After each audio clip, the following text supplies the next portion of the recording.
something had gone bad. The contractor that came in decided to do it all without permits. We just didn't realize how bad. 4 permits: HVAC, electrical, plumbing, structural. This space was intended to be our new family room and new bedroom suite. Master bedroom? Yes. And then you have contractors knocking on your door that have not been paid by the general contractor. We had all our doors installed with locks that evening as soon as we knew everything had gone that bad. Ron phoned the police. And they were arrested. Hallelujah. Mike Holmes. Look at this. Is that garbage or what? Look, you buggers, they haven't vented anything. This is ridiculous. Everything is wrong. I've decided now to gut it. Take it all down. Mike Holmes, I love you. Me too. You want a good job to keep me in shape? Be a contractor. Unacceptable.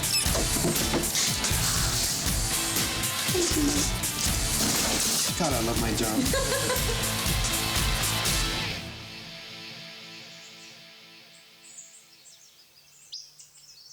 Well, we actually lived around the corner in another house, and quite by accident, we found out about this house being for sale, and we came to look at it and fell in love with the backyard. And so we bought it, and within a year or two, we started experiencing some water problems on this main roof, which is now the floor in this addition.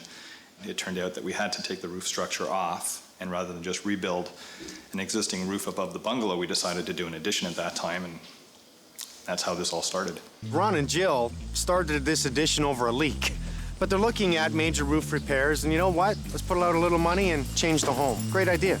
Ron, Jill, how are you today? Great seeing you Nice to again. see you again. Great to you. So this is the only part they actually put a foundation in? Correct. Okay, that's a good start. This is existing? Correct. And second floor was the idea, right? Correct. Okay. And then below here as well was a new basement bedroom. Okay.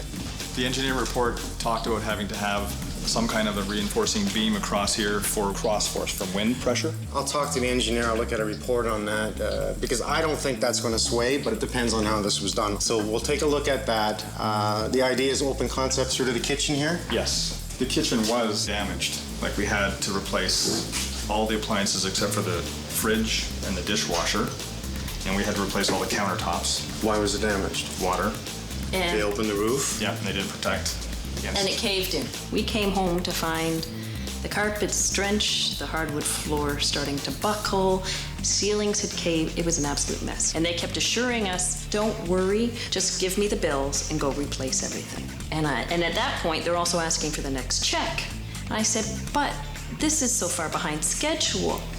And everybody's saying, but the windows have been paid for, the doors have been paid for, we have to pay them.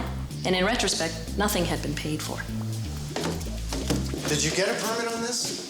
We applied for the permit ourselves, and they were telling us through the project that it was coming, that the city knew exactly what they were doing, and yet they weren't getting inspection done on the various stages. You had no idea? We had no idea. There was no permit? There was no permit issued. What happened over that?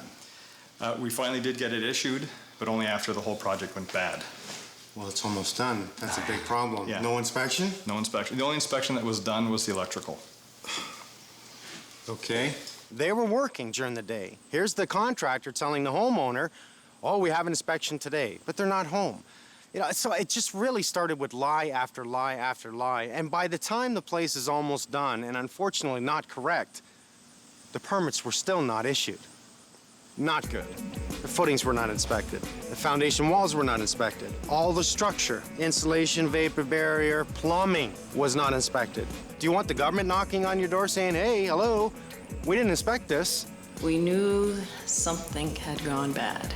Yeah, at We that just point. didn't realize how bad. Because all along we thought, oh, maybe it's not being managed that well, but we never suspected that there was financial foul play, basically. Ron and Jill really trusted the guy. They believed in him. They continued to pay him. They're not even going to think he's not paying his contractors. We had the window guys showing up in our driveway asking if we liked the windows, and yes, we do. Well, we haven't been paid a dime. This space was intended to be our new family room. Okay. The area in this corner here was to be the new wet bar area, and then this is to be our new bedroom suite. Master bedroom? Yeah. Walk-in closet, very nice. That's the master bathroom. Oh, I like this. This is nice. Shower stall. Nope, that's the toilet and bidet. Yes. So toilet bidet with door. tub, Yes. obviously a big one, 6-footer. Yeah, Yes. 6 foot. Okay, and what do we have here? That's the intended to be the sauna in that corner. Okay, and we have drywall in there only, and that's not a great idea. And then shower in the corner. Oh, nice. Nice layout. I like it. Who designed it? You? Nah, well, I mean, you it was did. my initial design, tweaked a little bit by the architect. Based on structure, based on Yes. plumbing run. Yeah. Okay, everything, you know what, looks half decent. I'm gonna have to bring in inspectors. We're gonna have to open up everything they're gonna wanna see, because that's what I'd wanna see. Make sure the structure's fine, the plumbing's fine. And we got one hell of a job to close this in. What did this cost you? The original contract was with tax $175,000, and then extras that were incurred in addition to that were about $25,000 to $30,000. That's not a bad price. That's around an average price for what I see, so it's not overpriced. Now, I heard that this contractor was arrested. Yes. We spoke to a police officer. She says, oh, no, you don't need us. This sounds like it's civil. And I said, the fact that they can go and work somewhere else and do it to somebody else, you've got to be kidding. This isn't just civil. And we ended up with the head of the fraud squad for that division, and basically said, I'm sorry, this happens all the time. There's not much we can do about it. And I said, somebody can come in, destroy your home, make it uninhabitable, and they have full rights to go do this to somebody else? Because he thought it was just the addition, but it was the fact that they destroyed the house, plus taking the money that he said, whoa, back up and let's start again. The police came in, and I'm telling you, I want to meet this police officer. I want to shake his hand, because he went right after the contractor. He arrested him with fraud, and he was brought to the police station. Hallelujah. Fraud is a 6-week procedure, generally speaking. He says, I'm going to fast track this. Personally, myself, I'm taking it downtown. They were charged in 3.5 days. Well, it's about time. It's about time. You know, if people run away with your money, cause you nothing but a world of pain, and they got stung for it. Unfortunately, the Crown dropped or withdrew the charges. Let me guess, because they came in and did something. You got it. What is wrong with this picture? The one good thing is that even though the Crown attorney withdrew the case, the Ministry of Consumer and Business Services is going after them. Now that I'd like to hear. You know, I believe you get what you get. And you know what? When you do this to families, you deserve to go to jail. Well, that was why we did this, because we don't expect to see any money as a result, but if we don't do something, then they may do this to somebody else. I think I've heard enough. Let me take over this nightmare. We're gonna make sure that when you move in here, you're not gonna have to worry about anything to do with the house. You walk away, and I'm gonna bring you back. We really appreciate it. It's my job. Thank God. If the roof had been fine, we would have lived with the house the way it was, but it became the catalyst for just balancing the look of the house and giving us our green master suite and bedroom and bathroom and all of that. Hey, guys. Hey, Holmes, what's up? What do you got here? Oh, man, this is a different We're story. scared to go inside. It's quite a big job. Hasn't been inspected, which is not a surprise. It's what we're used to. Let's go upstairs, take a look there, and then we'll go over a ton of things we have to do. It's actually quite a nice layout. Object today is really to open up certain areas, so when we bring in the engineer, we get an okay on what we have to do to restructure a few issues, the front window, the structure support under the front porch. But I want to start with going to get some plastic, cleaning up, and we'll start picking areas and taking them down. Looks like we're gonna have to restructure this deck. There's no bolts. It was required to have bolts within your 4x4s into the main rim plate. None have nailed it. This is gonna be a huge frickin' can of worms. I'm not kidding you. None of the plumbing's been passed. I don't know what they've done. Here's a great example of stupidity. Look at this. This is a vent line right here. Actual drainage, which means it goes right down. And when I say vent, it's because now it'll breathe all the methane gases into the house. We'll get some insulation in there, stop the gases. I'm surprised it doesn't stink in here. We got another one over there. Methane gas doesn't smell good, but you get enough in the house, you can blow the place up. Good plumbing practices. Cap it. Morning. Robert, nice to meet you. You're an engineer, right? Yeah. Excellent. Maybe you can help me understand. I'm looking at a 14-foot span. We still have sway effect? I believe we do. So it's not continuous vertically. And the horizontal beam is bending on its weak axis. It's out of plane. It's not. If they laid them horizontal and stacked them up, it would take the wind load in that direction. Because they're standing up this way, it's like when you walk on one, when it's on its flat, it just wants to sag. It's got no strength. We have a few options. We can box it in, do a bulk around it and create an effect. And then we just need to make sure it's connected to the wood at either end to take the load. For the basement, we know we have an issue there, so we'll drop the ceiling there. Look at the 2x10s, and maybe we can get some, lintel L brackets, bolt them through. Sure. Help carry the load from one side to the other. Sure. And how did they support that? Good. And we can see that the 2x10s are out over the block, which is good. We'll put in 2 L brackets, bolt them through, and put in 2 jack posts on the end and just spot weld the joints. So do me a favor, let's lose the bulkhead and this drywall. Okay. Looking good, Bob. Nice to meet you, Mike. Nice to meet you. Thanks for good work. Thanks for your time, eh? We got to get 2 laminated, one side to the other. We use the joist hanger on that side. Right. It's going to come right across against that beam, so the back of the 2x8s go in and join. We'll toe screw it, bring it right across. 2 tie in for structure. The third one is going to be just for appearance, to make a bulkhead. We're going to try and match the look with the other side, where we have 8 inches sticking out. We're going to have 8 inches sticking out here, and it'll work. It'll give us a really nice look, and what that does is ties into that beam like this and keeps that beam from going like this. Well, we're trying to stabilize this wall. That's what right. we do. Okay. So you understand exactly what I'm saying? Let me go deal with Rob. You get right on this? Yeah, for sure. Thank you. Rob, nice to see you again. See ya. Well, this one's not too bad. We're gonna have to remove the trough at first look. The soffit we can probably keep. Okay. Okay. And if you can concentrate on the front first, just in case of rain, because this area here just floods like crazy down on the electrical. They've already had it short out once. I've noticed that. Definitely got to go to large pipes, 3x4 instead of a regulation 2x3. Okay. We want to go oversized. Good. Because all the water, from what I see in the lay of the land here, is going to be draining over there. Right. And we don't want a pipe coming anywhere near this. No. I think that was their idea, was to keep it away from the front of the house for eye candy. Around the corner, I noticed there's you've got a drain here that we can hook up into. We'll just go to larger pipes instead of the small. Okay. And we'll get a good flow in the trough. Is your idea to come from that corner all the way down and have the water come all the way to here? Yeah. Good. So we'll take it and divert it to both sides of the house. Yeah. Okay, let's do it. There you go. Thanks, pal. Okay. Hey, Mike. Dan, how you doing today? Good. How's it going? Not so bad. I'm just checking to make sure the tub's gonna fit here. I don't think we're gonna have an issue there. Now the shower's an issue. We have 1 shower head on the roof. 1, 2, 3, 4, 5, 6 here. Now we have to think about PSI. Pounds per square inch. If we have the equivalent to 50 psi of water coming in, a 2-inch floor drain will not be enough to accept that. So by code, if you have 50 psi, we need 2 floor drains. So I guess what we have to determine for the drain is to check our psi on the hot and cold. We're reading the cold coming in. Right, we'll check the pressure at the main and see what we have. Usually they need about 50 psi to run one of those showers with more than 3 or 4 heads. What if we don't have 50 psi? Well, we might have to put in a booster pump. So the first thing to do is find out the psi that comes into the house, and then we'll determine what to do with the plumbing and the drain. Exactly.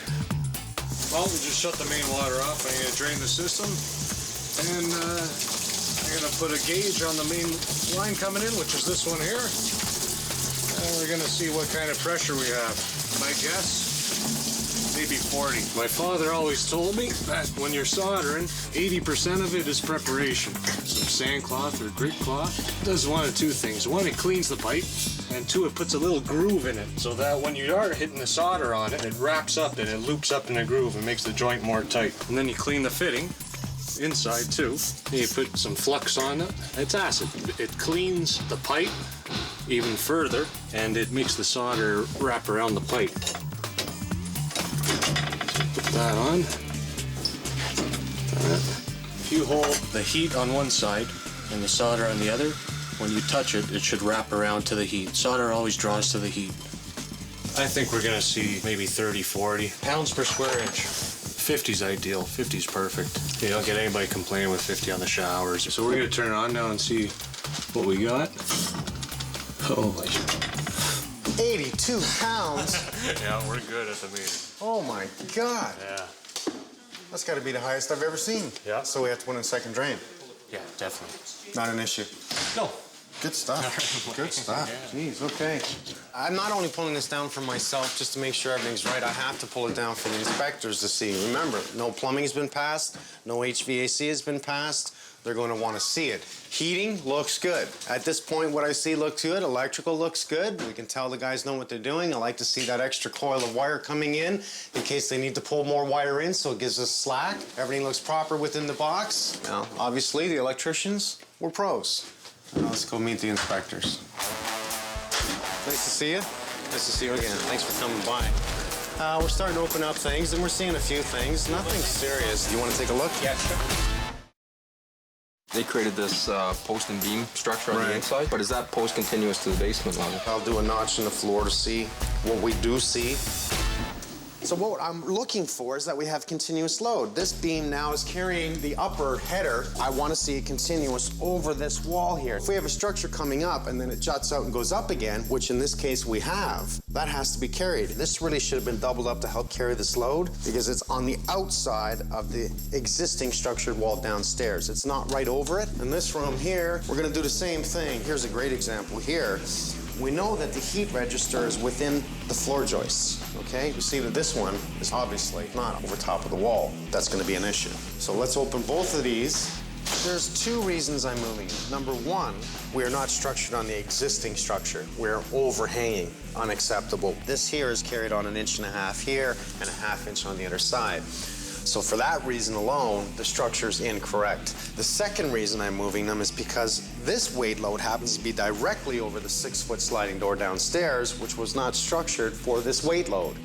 So now if I bring it outside of it and carry it with continuous wall, I win. So what we've done was taken out the outside plate, brought in 4-foot pieces, glued them, nailed them, just like the engineer wants. Now we're gonna move the columns onto this point. Before we do that, we have to resheet the floor.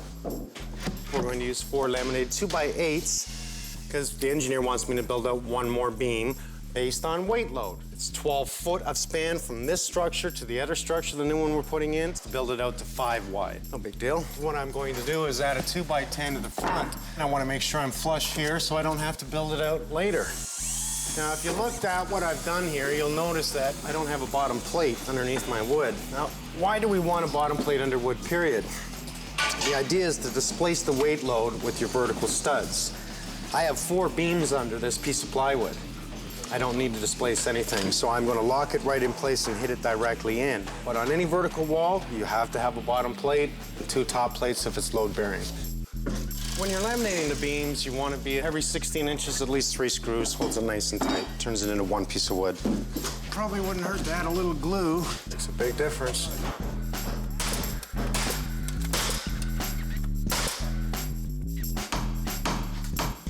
Joel, how are you, buddy? Okay, yourself? Nice to see you again. Simple job. Is this light okay for here? That light is fine. The only thing we need to put there is a trim that would be tight, meaning no water can... So I can use the box. It is, yep. It's just a watertight trim. That's it. Okay, now this I think is an issue here, this switch. Yep, that's not to code. Because I can... Yeah, you should be 1 meter away if you're standing in water. Okay, well, can we move this over here and gang it up with this one? Well, we'll measure it off. As long as we're 1 meter away, we can gang it up. Now, supposedly all this has been passed. Okay. Take a look around, see what you see, okay? Okay. Thanks, buddy. No problem. All right. What we're going to do here is, you can see this railing. Obviously, you can see they didn't do a very good job. It's really wobbly. So we try to find out the best solution to make it strong. And what we came up with is take this 4x4 here. We got a little notch down here. And we're going to stick it down into this little slot that we've notched down. And then from underneath, Des is going to bolt it through. We're going to take 10-inch carriage bolts, bolt it through, and then screw this into here so that each one of these 4x4s you see along here strengthens it. Gerhard. Mike. Nice to see you, buddy. Nice to see you How you again. been? I've been good, thanks. Yeah? I'm feeling good. You've got quite an interesting corner here, huh? Yeah, right over hydro. We had a big problem with that, as a matter of fact. Because they left it open, we had just finished the fascia soffit, east trough, and downspouts, but hopefully you can make that look wonderful. This all should have been done first, and then the new meter. Absolutely. Yeah, and I see they've just purged directly over top of the existing painted wall. Well, that's a mistake. We want, like, adhesive. Yes, absolutely. And you can see here where they've used the material. It just comes right off, eh? So what we're going to have to do is scrape that material off. I'll hammer this stuff off to get it back to the surface, and then we'll do a clean repurge all the way from top to bottom. Okay. we'll make it right. Oh, that's what I want to hear. So anything you need, just call me. You got it. Thanks, Gary. All right. That's cement right over tar. Scraping off all this stuff that's been improperly applied. As we put anything on top of it, it's just going to come off with it. So all of this whole corner's got to all be scraped clean. The way they pipe this shower, the two supplies coming up going into the valve, and then it comes up into a diverter. What a diverter does is you can turn it this way and it will make your 6 jets function. You can turn it this way and it will make your shower head at the top here function. Now they have one feed going to these 6 heads, but the water's going to come along and it's going to go down here and come out a lot of pressure, come up here a lot of pressure, and it's going to come up here and not as much pressure as these two. So I'm going to do a loop system. I'm going to take another feed off this pipe, drill a hole through it, and tee it back in. So that way you'll always have water flowing through the system. Equal pressure to all heads.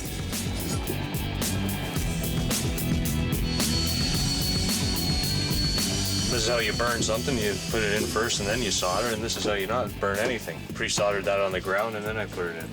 Now these I might have a little bit of problem with, but you try your best not to make any black marks on the drywall and burn the house down. That's why torches are bent like that, so that you can go around the pipe and you're not going to burn the wall like that. I mean, every plumber's torch is bent. I don't know how the guys are just sitting there like this, just burning the wall. Anyway. So we did okay, we didn't burn the wall. I'm just gonna cut a shower head in now. I'm gonna lower this. On the main floor in the basement, it's nice to have the shower head coming up down on you. But when you're up in the attic here now, the cold so we're just gonna cut it in over here and bring it out. Give the same effect, it'll be nice and high. Okay, well, I couldn't use a pre-wrap here between the door frame and the window because the space is too narrow. And the pre-wraps, what happens is if you cut them down the middle and you try to screw in on top of them, they all buckle up, and then your corners pull out and you get this waviness on the edge. So I've just wrapped it myself. You have to make sure you get your edges properly wrapped so that they're nice and square and strong. It's the good old-fashioned way, that's right. Takes a long time, though. They went to pre-wrap for 2 reasons. One is that a lot of guys were cutting corners, so to speak, and they weren't wrapping properly all the way behind. So you get moisture in there, and then the whole thing lifts off, right? And plus, the reason they don't do it is because it takes a long time. You got to wrap the back of the panel, the edge of the panel, the top of the panel. You got to stretch it tight, and you got to coat it out. So when they manufacture the pre-wraps now, you get nice long straight edges. They go on really quick, and you eliminate that problem of bad edges. If you were not to do it, then, within a number of years, this stuff would just start popping back. Good, and we got to make sure we mesh everything, yeah? I can see it. Everything's got to be coated in mesh and a good parge coat. Then we do the finish coat. How long do you think? Well, it'll take me a day to parge it out and then a day for the finish coat. So 2 days, we're done. Well, it's looking good, Gerhard. Thank you. I'm really happy to have you back. Thanks, buddy. All right. Okay. Keep up the good work. Thank you. So now, what we have here is we have our feed coming here, and it's going to split up. It's equal here, tees off, comes up into this line, and it tees off this way and comes into this line. So we have 2 feeds going to these 6 jets. So it's all equal now. So now you'll get the exact same pressure to each head, the way it should have been done. We ended up with the head of the fraud squad for that division. Fraudsters, like any other criminal organization, He said, I'm sorry, this happens all the time. they're going to find ways to circumvent the system. And they have full rights to go do this to somebody else. We, as the public, have to be on our guard. It's funny. This all started from needing a new roof. All right, maybe we should do more. Maybe it's now time to do an addition. One thing leads to another. $200,000 later, there's a beautiful addition on here that's never been passed, and we have problems. Gerhard.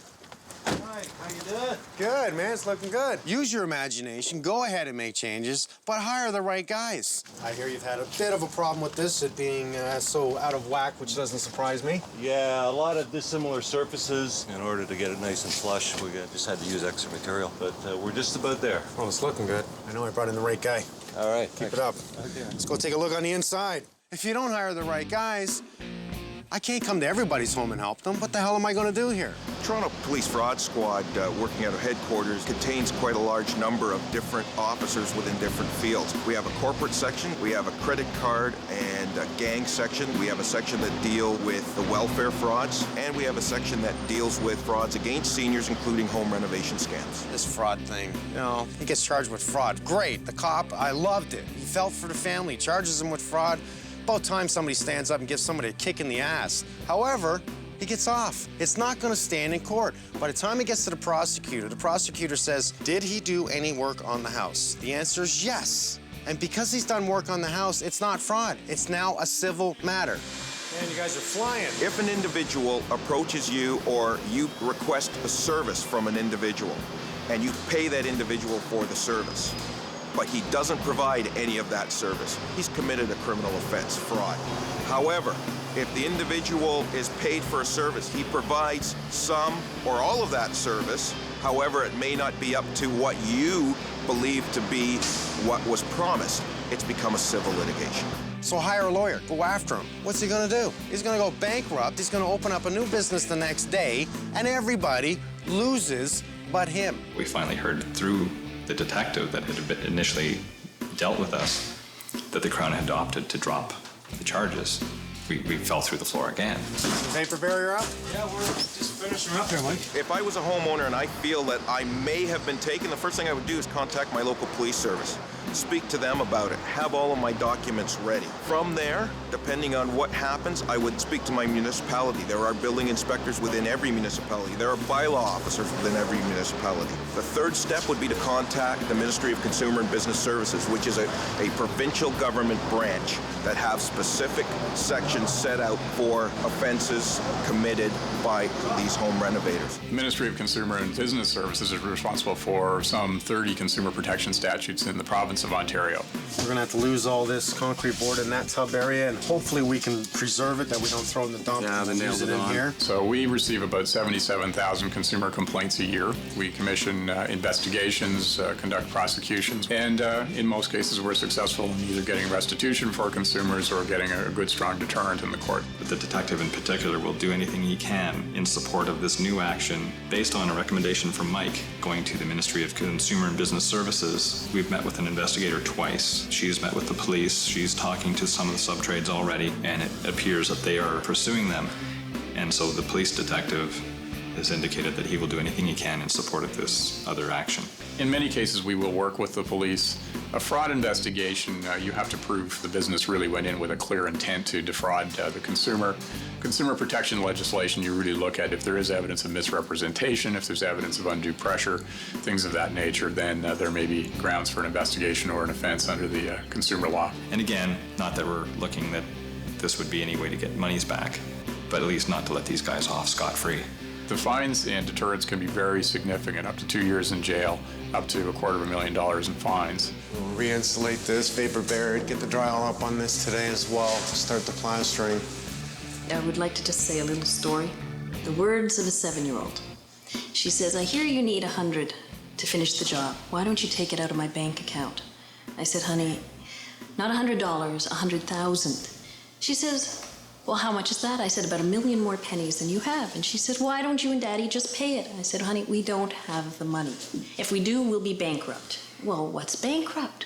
I said, that's when you lose everything. Well, that'd be okay. I said, it would? She says, Mommy, you'd still have us. And literally, that's what it boils down to. Are they heavy? Yeah, well, they're about 300 a piece. Moves your truck a bit, eh? Yeah, no, there's weight there. Today, we are going to get that beam done so we can get it closed in. Nice day. Not bad for fall. Oh, they've been busy. Gerhardt's got the stucco done. I like it. Looks good. It's funny, we're adding weight to a beam. Go figure. Watch your back. The idea is to laminate the metal to the side of the beam, bolt it through, carry the loads on each end, and what it does is makes this one rigid beam. Now on this end, we really have no issue whatsoever. We've cleared the area to get our steel beam in on both sides, bolted through, and we'll carry the load with 2 jack posts down to the bottom plate. This end's a headache because not only do we have a ton of electrical in the area, we also have communication cables. So this is gonna be a a little bit of a pain because we've got to cut out everything. The door, the structure here, all this that is holding the form up there, which they could have left it in place at the time. Now we've got to cut it out of the way. So it's going to take us probably 4 hours to do this work that should have been done in the first place. Because everything was closed up, you know, we had to open up and check all structure points for the building inspectors. This is 4 2x10s. Maybe if it was 5, they might have accepted, I don't know. But this is 4, so it's not enough. Swing it back, guys. Hold it there, okay? You get up and start coming back. There's no other way to fix this without pulling out the beam, putting in a steel I-beam or something stronger than this. That's not the weight down. As soon as you get that on there, let me get the weight down. 4 2x10s based on the span, it's not enough to hold not only the concrete pad, this is the front door upstairs, but it's also structuring the whole floor above. So we've got to pick up that load and make it a much stronger beam. Just a little more, bench. Whoa, right there. Okay, go. Try to be as straight as possible. Yeah. For us to come in here, buy this steel, have it custom made to fix this one problem, open all this up and do all this work and then close it all back up again, you're in the area of about $6,000 repair for this one area. Not to mention the rest of the house. If we put in a piece of steel that's been fabricated and welded, it's almost impossible for it to bend and weight load. We have another one on the other side, bolted. It's gotta be 10 times stronger than the wood beam itself. I suppose that's what they're looking for. You can come over here right now, Mike. This screw's on you now. Okay. Let's get a nut and washer on that right away. As soon as you've done that, we can get the other ladder over here and work on this. Quite a bit. Well. That's good. And then we're gonna have to bring in a welder. We'll put in 2 jack posts within the wall with a steel plate right across from one side to the other. 1 jack post here, 1 jack post here. We'll support it, same as on that side. Restructure, close it. I love my job. That's not gonna fall down. How you doing today, Mike? Very well, Mike. Nice to see you. So we're getting ready to do the sauna? Yes, we are. Excellent. Is everything fine? You need anything done at all? No, we're roughed in fine. So if you need anything, just let me know. We want the sensor bulb to be located at the ceiling about 3 or 4 feet away from the sauna heater. The sensor bulb goes back to the thermostat, which will sense temperature in the sauna. As the house thermostat will cycle on and off to maintain the appropriate temperature.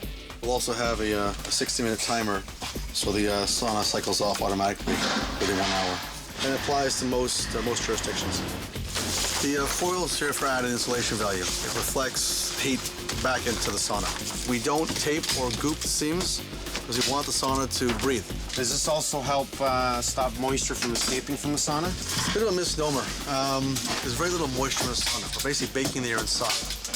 Splash the rocks, you get a blast of humidity, gone within seconds. Okay, so it's really, that's it. It's for the heat. Keep it within the room, make it a hot room. Exactly. So we're going to start working on the walls, making sure we keep it level as we go up. We check level every 4 or 5 rows just to make sure the what's going up straight, square, and true.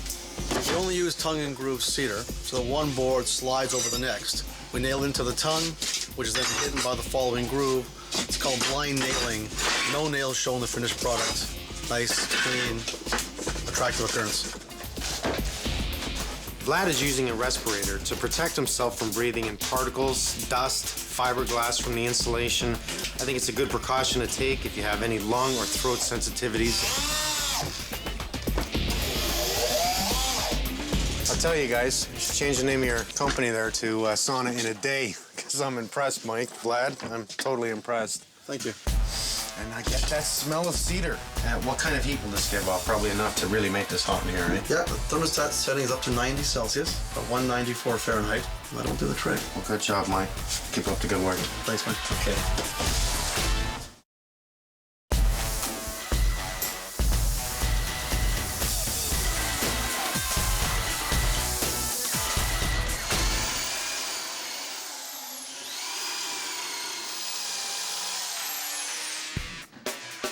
You been busy, Frank?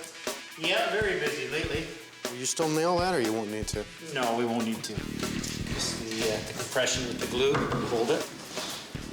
What will you do afterwards? Just go across and just straighten any of these if you have to? Is that the idea? If they need to be, they should be straight. When I'm pounding it into the handrail, I usually You're good. line them up, Yeah. and you can, as you're tapping them in, you can twist them at that point. Just plug that and chisel it off. Yep. That's very good. I'll let you at it. Okay. Thanks, buddy. No problem.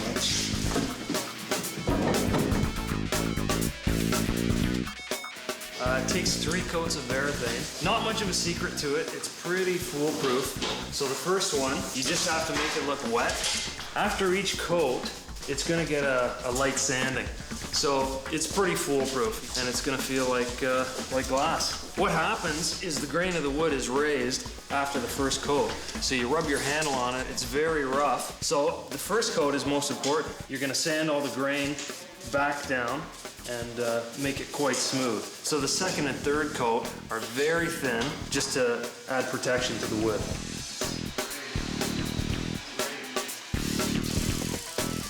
These acrylic tubs, when you get them in place, sometimes they'll squeak in the tubs. So that's what happens with these fiberglass ones. So our experience is, if you just take the edges like this here and glue the edges down, it takes the squeak right out of it.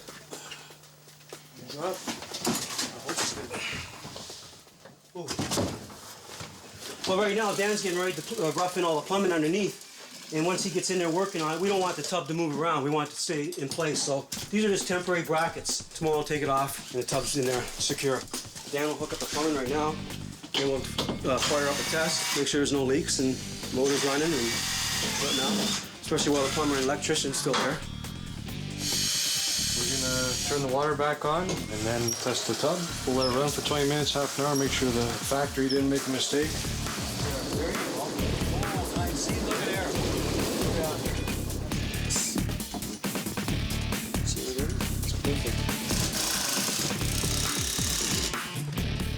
Well, nice to see we're tiling in front here, Stan. Yeah, it's coming in now. Excellent. They're gonna love this. We're gonna put down slates throughout the whole front foyer, stagger the tiles. We're staggering, right, Stan? Yes, we are. Excellent. Oh, this is gonna be good. I'm scratch coating the back of the tile because it'll give us a better bond when we're pushing it down on the floor, because the back of the slate tile is a smooth surface. It's particularly important to scratch coat a smooth tile, any smooth tile on the back. It's not like a porcelain or a ceramic. You have to comb the back of the surface because it's too smooth for the cement to grab and it won't bond properly. Had the guys in all weekend, plastering, sanding, prepping for Craig today. Speaking of Craig. Second coat. Second coat of slate. Looking really good. I guess the idea is to get it on the wood first, so when you do paint, in case you hit the wood, it wipes right off. Definitely. That's why you're here, Craig. Excellent. Okay. Thanks, buddy. No Keep it problem, up. Mike. Yep. Holy cow, look at this place. We've already put a coat of paint out here. These guys are flying like crazy. Here's Craig's guys here. Looking good. Well, it's officially winter. Have we really been here for 6 weeks? Just a few more days to go. Yeah, we're gonna have some touch-ups. I can see it. That's okay. Get it primed now so we can see it, do the touch-ups. We have the concrete board done inside, the waterproof membrane up on the walls. That's great. The countertops got to go in. We're in a little bit of a rush, but everybody's in the right mood, you know? You know, I'll tell you, walking into this job has been nothing but a pain. And why has it been a pain? Imagine coming into a job that's really 85% done, that's never been inspected. So where do you start? You start by investigating, start taking things down, make sure the plumbing's right, make sure the electrical's right, take a look at the structure. And bit by bit, until you've solved all the problems that's hidden beneath everything, you start to close it back up again. And it's taken a while. It's been a lot of progress. We've had a lot of help from the government coming in here and really spending their time with us, as well as engineers, as well as professionals that we brought in. It really makes a difference to have everyone on your side. I feel sorry for a contractor that doesn't have that ability because this would take forever, you know, and they would never get back home. They've already been out of here for over a year now, and I think that's ridiculous.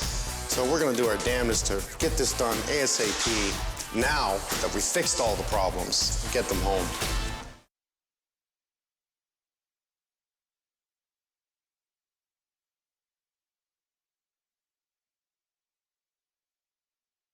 $2,200 square feet of oak floors, 2,000 square feet of foam and stucco, 700 square feet of slate tile, 900 linear feet of baseboard and casing, 98 gallons of paint, 100 spindles, with another 150 linear feet of oak rail. This is no small job. Well, we were here till late last night. Tiling off the bathroom was the biggest part of this that had to be finished. It is a madhouse today, there's no doubt about it. We have a lot of people in here today, painters, plumbers, electricians, my guys. It's a mess, but I'm not worried about the mess yet because this will be done. The object is to work our way down. How you doing, Benj? So you're on top of the doors, casing, door handles. Dan's just getting the plumbing. He's trying to save some time, getting the fixtures all ready to be put in place. We're getting the doors and trim installed. We have the painters in here, Craig and his wonderful guys. You know, the colors work. They're not so bad at all. They work. Countertops in, cabinets in. We did a reveal. I like it. It works. Shower tiles, tub tiles are done. This works for me. Yeah, no, we're gonna do it. There's a lot to do, but you know, this is a big job. It's not like you just drop these in. You can see what I'm doing. Look at all the shims. You know, you need a 6-foot level, so you make sure your jam's nice and straight. Are you level? We're getting there. That's what we were just talking about. These fast fit doors. Mike's got the sharp eye. He's got a built-in laser level in his eye.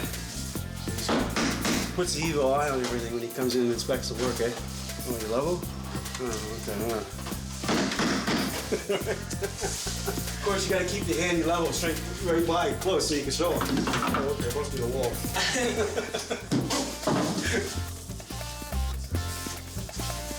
So the idea is to continue up the mold. We have a nice molding edge here, but since we don't have it anywhere else, the idea is to stagger that back approximately a ½ an inch.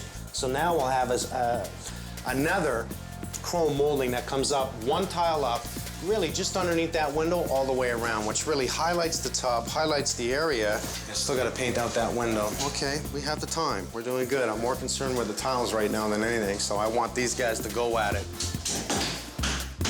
We're feeling good. I mean, look at it. It's looking great. All we're gonna do is just really start cleaning up. We've done a lot of touch-ups today, but it's coming together. It's looking like it's supposed to. I like it.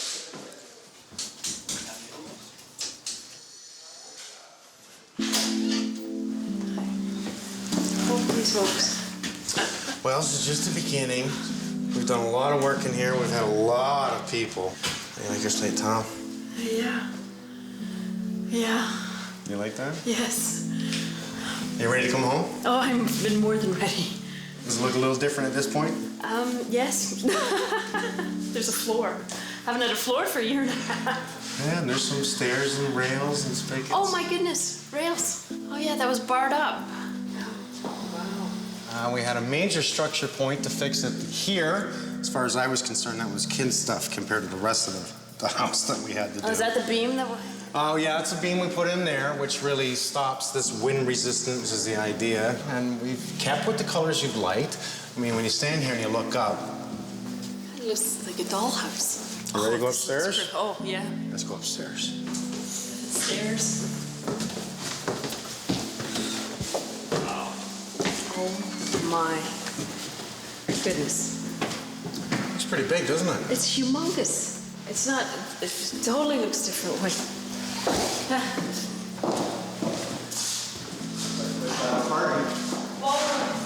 It is a ballroom.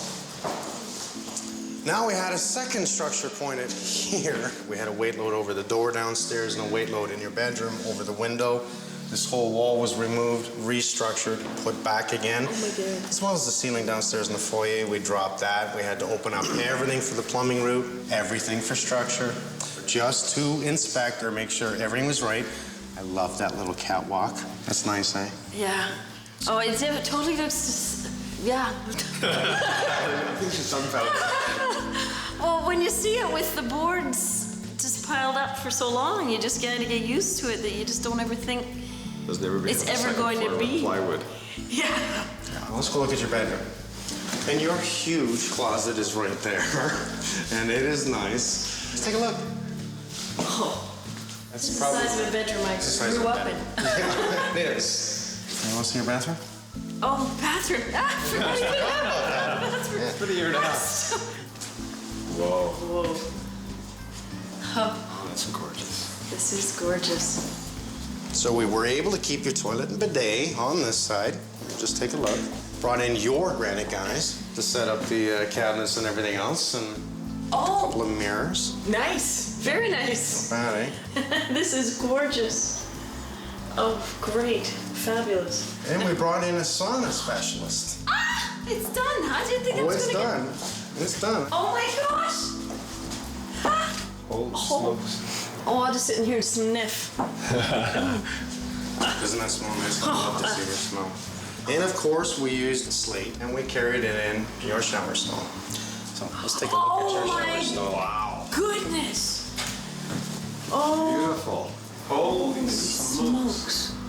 This is gorgeous. Absolutely gorgeous. You okay? Oh, I'm okay. You have to be part of your job. It's your home. We want to trust people, but we have to start taking care of it ourselves. Phone the government. Don't be afraid to call them. They're on your side. Do I get to give him the hug now? Yeah. Hang on. I got the full. Never allow the job to be started until the permits are in the window. When the permits are in the window, that means you have permits for the job. Ask to see the signature on the back of the permit, which says the inspector has been in and passed it.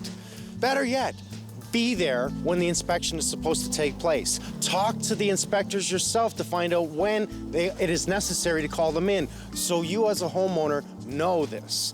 Extremely important. Hello. You ready to come home?